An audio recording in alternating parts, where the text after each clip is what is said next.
वहाँ रखे शिक्षकों ने छात्रों की प्रतिभा और क्षमता को निखारा। स्वयं भी देश की सेवा के लिए बढ़ चढ़कर काम किया। डॉक्टर संपूर्णानंद जैसे विचारक और प्रशासक तथा आचार्य जुगल किशोर जैसे शिक्षाविदों ने प्रेम महाविद्यालय से ही अपनी सेवा साधना शुरू की थी। महाविद्यालय ने आगे चलकर जो साख बनाई, उसके कारण अंग्रेज सरकार इसे अपने लिए खतरे की घंटी समझने लगी थी। उसकी खुफिया रिपोर्टों के अनुसार प्रेम महाविद्यालय क्रांतिकारियों का अड्डा था। यहाँ अंग्रेज सरकार को उखाड़ फेंकने की योजनाएं बनाई जाती थीं। स्थापना के 50 वर्ष बाद तक 1947 तक प्रेम महाविद्यालय ने देश को कई क्रांतिकारी, उद्यमी और साहित्यिक, सामाजिक, सांस्कृतिक प्रतिभाएं दीं। राजा महेंद्र प्रताप उस दिन गायत्री तपोभूमि आए। आचार्य श्री ने प्रेम महाविद्यालय में संदेश भिजवाया था कि वे राजा साहब से मिलना चाहते हैं।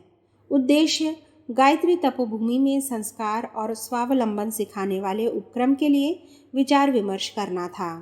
संदेश सुनकर राजा साहब स्वयं चले आए। उन्होंने बताया कि किसी धार्मिक संस्थान द्वारा स्वावलंबी देशभक्तों को तैयार करने वाले आरंभ की सूचना ने उन्हें गदगद कर दिया था। अन्यथा उनकी मान्यता थी कि धार्मिक संस्थान अंधविश्वास, कूपमंडूकता और भ्रम जंजालों में ही ज्यादा उलझाते हैं। रचनात्मक प्रेरणा देने वाले बहुत कम या नहीं के बराबर हैं। तपोभूमि आकर उन्होंने आचार्य श्री से विस्तृत परामर्श किया। राजा साहब का अनुभव था कि आवासीय विद्यालयों में लोग ऐसे बच्चों को भेजते हैं जो उनके काबू में नहीं आते। इसके आगे उनकी राय थी कि ऐसे बच्चे प्रतिभाशाली और ऊर्जावान होते हैं। उन्हें दिशा मिल जाए तो वे कमाल कर सकते हैं। आचार्य श्री की मान्यता थी कि किशोर उम्र के बच्चों को काबू से बाहर नहीं कहना चाहिए। वे नटखट और शरारती हो सकते हैं। यह स्वभाव उनके भीतर बह रही ऊर्जा की ही अभिव्यक्ति है। इसे दिशा देना चाहिए। दोनों में देर तक चर्चा चलती रही। राजा महेंद्र प्रताप यह कहते हुए उठे कि वे स्वयं कोई नई शुरुआत करने की स्थिति में नहीं हैं। यहाँ हो रहे सूत्रपात को पूरा सहयोग देते रहेंगे। इसके लिए जब भी बुलाया जाएगा तपोभूमि आते रहेंगे। अपनी जगह पर रहते हुए तो अपने ढंग से कुछ न कुछ करते ही रहेंगे। जबलपुर के एक कार्यकर्ता दाना भाई मेघजी राठौर उन दिनों गायत्री तपोभूमि में ही थे। राजा साहब के बारे में उन्होंने कुछ बातें सुनी। किसी भी विशिष्ट व्यक्ति के आने पर चर्चाएं तो होती ही हैं। दाना भाई ने सुना कि राजा साहब ने प्रेम महाविद्यालय को अपनी संतान की तरह माना था। यह बात कार्यकर्ताओं और साधकों से सुनकर रोमांच हुआ, कौतूहल भी लगा। उन्होंने आचार्य श्री से ही पूछ लिया कि क्या सचमुच ऐसा हुआ था। आचार्य श्री ने उस घटना की पुष्टि की। पुष्टि होते ही दाना भाई के मुंह से निकला, आप जो विद्यालय बनाएंगे मैं भी उसे अपनी संतान की तरह समझूंगा। कहते कहते दाना भाई रुक गए। भीतर किसी विचार ने उनकी वाणी को विराम लगा दिया। कुछ देर रुककर बोले, नहीं, गलती हो गई।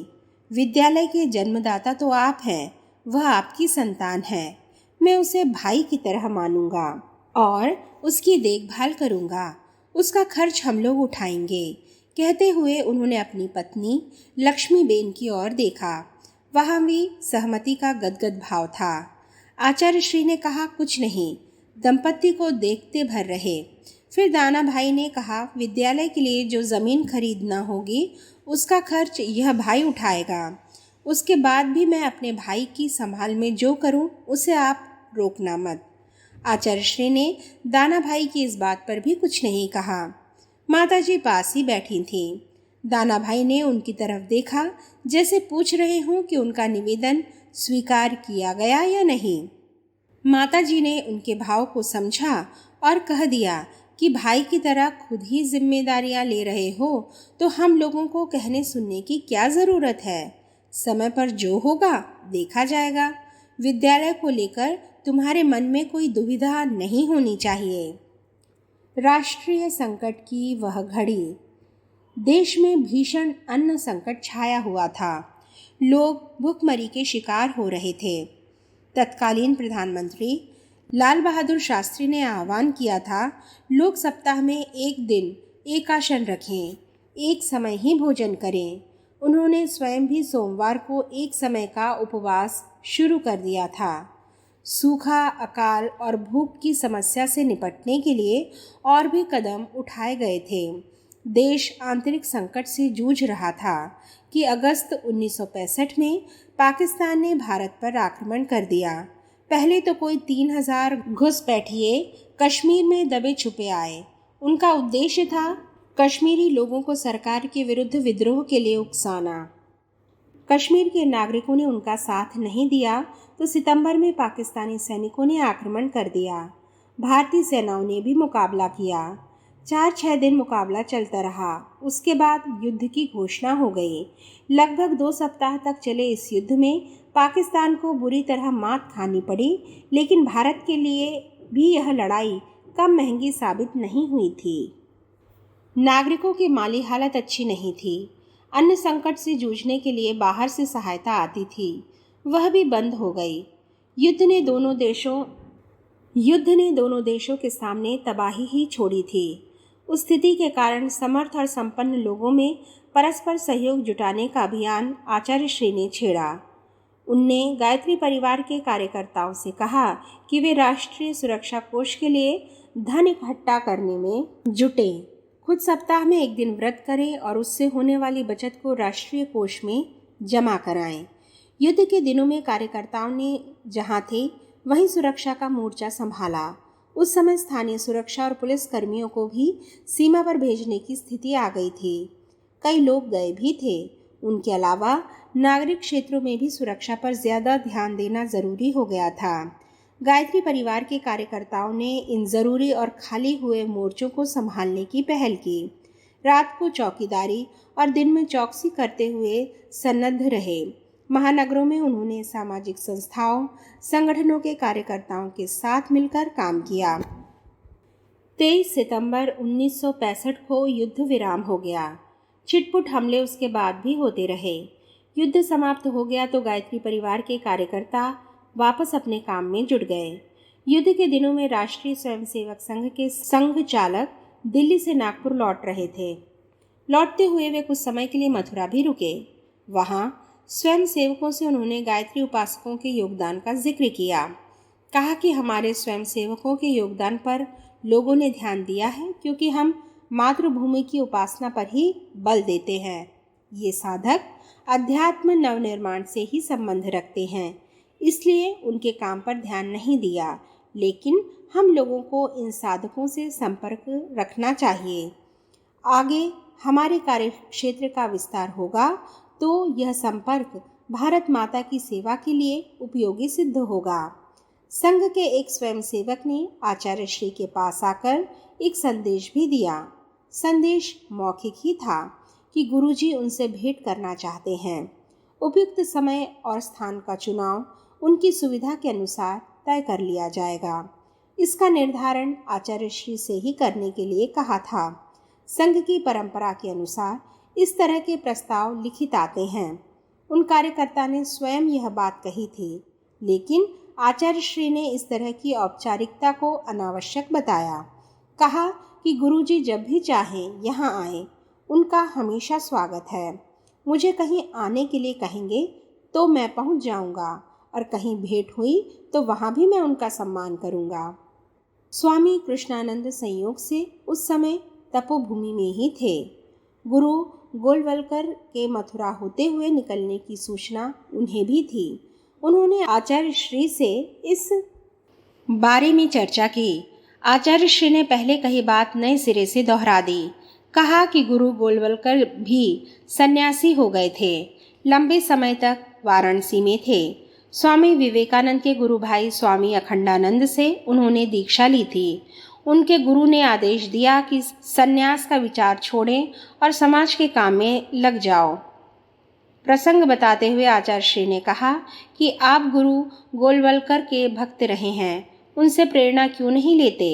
इस पर स्वामी कृष्णानंद ने शास्त्र मर्यादा का हवाला दिया। कहा कि आश्रम धर्म में अतिक्रम तो हो सकता है, उपक्रम नहीं। ब्रह्मचारी गृहस्थ में जा सकता है, लेकिन गृहस्थ वापस पिछले आश्रम में नहीं जा सकता। वानप्रस्थ और सन्यास की भी यही मर्यादा है कि आप पीछे नहीं लौट सकते। आचार्य श्री ने फिर कहा, मध्यकाल में संत ज्ञानेश्वर का कुल और इसी युग में गुरु गोलवलकर हैं। वे सन्यासी बनने गए थे और समाज के साधक बनकर आए। इस चर्चा का तुरंत तो पटाक्षेप हो गया।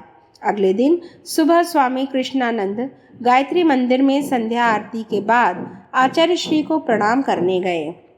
प्रणाम कर उनके सामने खड़े हो गए और कहने लगे, गैरिक वस्त्रों से ही लोगों को भ्रम होता है ना, मैं इन्हें वेद माता को समर्पित करूंगा।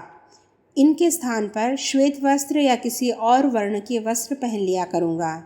इससे ज़्यादा उपक्रम आवश्यक नहीं है शायद। अब आप मुझे आज्ञा दें कि मुझे किस साधन भजन में लगना है। आचार्य श्री ने उनसे कहा कि अब तुम लोगों को गीता पढ़ाओ, गीता के माध्यम से स्वधर्म की शिक्षा दो। ऐसे शिक्षक तैयार करो जो गीता के उपदेशों की व्याख्या कर लोगों को धर्म मार्ग पर चलने के लिए कहें। स्वामी कृष्णानंद को महीनों पहले का वह दृश्य याद आ गया जिसमें उन्होंने आचार्य श्री के सामने भगवत गीता के उपदेश को लेकर कुछ प्रश्न किए थे। आचार्य श्री ने उन प्रश्नों का उत्तर नहीं दिया था, सिर्फ ध्यान करने के लिए कहा था। उसके बाद उनके मन में कई प्रसंग उलटने पलटने लगे। प्रसंगों की कड़ियाँ अब मिलती दिखाई दे रही थीं। इन मिली हुई कड़ियों के बाद वे गीता के शिक्षण शिविरों की रूपरेखा बनाने लगे। मन ही मन निश्चय कर लिया कि परसों आचार्य श्री से, गुरुदेव से इस बारे में विस्तृत चर्चा करेंगे। प्रसंग 25, संक्रमण का दौर। ताशकंद समझौते के तुरंत बाद भारत के प्रधानमंत्री लाल बहादुर शास्त्री का निधन हो गया। युद्ध से मिली विजय के बाद पूरा देश गर्व से फूला नहीं समा रहा था। शास्त्री जी के नहीं रहने के समाचार ने उस विजय बोध को आहत कर दिया। 12 जनवरी 1966 को लाल बहादुर शास्त्री चिर निद्रा में दिल्ली लौटे तो जैसे सभी देशवासियों को मृत्यु ने छू लिया था। इसके बाद राजनीतिक माहौल में अनिश्चय, अस्थिरता और असुरक्षा का एक और भयंकर दौर आया। वैसे तरंगे जवाहरलाल नेहरू की मृत्यु के बाद भी नहीं फैली थीं। उस समय देश ने अपने आप को आरक्षित तो नहीं अनुभव किया था। शास्त्री जी के निधन के बाद वातावरण में असुरक्षा की गंध व्यापने लगी थी। 10-12 दिन के अनिश्चय, आतंक और असुरक्षा के बाद देश ने नया प्रधानमंत्री चुन लिया। आचार्य श्री ने इस अवधि में एक प्रयोग किया था। उस प्रयोग के अंतर्गत वे आधी रात के बाद से सुबह 6 बजे तक अपने साधना कक्ष में होते। माता जी से कह दिया था कि इस अवधि में भूल से भी कक्ष में नहीं आए। माता जी ने यह मान लिया कि शायद कोई गुह्य प्रयोग चल रहा है। सुबह गायत्री तपोभूमि में यज्ञ के समय महामृत्युंजय प्रयोग शुरू किया। गायत्री परिवार के सदस्य युद्ध के समय से ही विशिष्ट साधना प्रयोग कर रहे थे। उन्हें ये प्रयोग वसंत पंचमी तक चलाने के लिए कहा गया था। 19 जनवरी को नए प्रधानमंत्री का चुनाव हो गया और कार्यवाहक प्रधानमंत्री गुलजारी लाल नंदा ने इंदिरा गांधी को सत्ता सौंपी। उसके बाद नंदा जी के सहयोगी गवली एक बार फिर तपोभूमि आए। उन्होंने दिल्ली में चल रही उठापटक के समाचार सुनाए और कहा कि इंदिरा जी को राजनीति के शिखर का कोई अनुभव नहीं है। उन्हें लोगों ने इसलिए चुना है कि उनके आड़ में अपनी मनमानी करते रहें। आचार्य श्री ने उन्हें इस तरह की टिप्पणी से रोका और कहा कि व्यक्ति हमेशा महत्वपूर्ण नहीं होते, व्यक्तियों का चुनाव होता है और नियामक शक्तियां ही उन्हें चुनती हैं। वे चुन लेती हैं तो मोहनदास करमचंद गांधी जैसा मामूली सा बैरिस्टर युग नायक बन जाता है। आपको याद होगा कि गांधी जी वकालत की प्रैक्टिस करते थे तो उनके हाथ पांव कांपने लगते थे। महाकाल ने जब उनके हाथों में समय की कमान सौंपी तो उन्होंने अंग्रेजी साम्राज्य को कपकपी छुड़ा दी।